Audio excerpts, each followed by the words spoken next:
in the Oval Office was part two of the wake-up call that started at the Munich Security Conference. European leaders have been quick to meet and reiterate their support for Ukraine, but nothing has really happened, even though Europe could do a lot and not risk much. Wars are won and lost at the bench, and Russia has an advantage when it comes to artillery shells. Stay with me. I know I don't talk about boom boom very often, but Ukraine and Russia both rely heavily on artillery, making the artillery shells key factor in their battlefield success.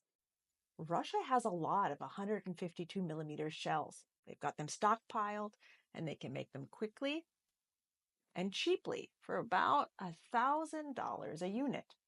NATO countries and Ukraine use 155 millimeter shells, but they cost about $4,000 each to make.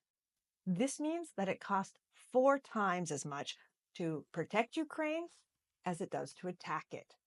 In May 2024, Ukrainian soldiers on the front lines were quoted saying that for every 1 round they fire against Russian positions, the Russians can launch about 5 back at them.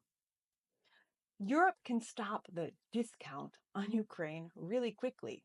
They don't have to send troops. All they have to do is stop Russia from being able to make shells by taking away the money that it costs to make them. First off, they can shut down the ghost fleet.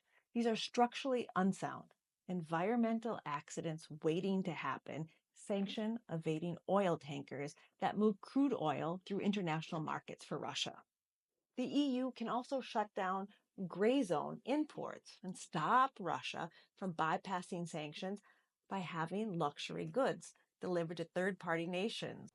Did you know that in 2024, European imports of liquefied natural gas from Russia hit record levels? Russian LNG is being offered at a discount, and there are no sanctions on it. So companies were buying from the cheapest supplier, Russia, and making huge profits.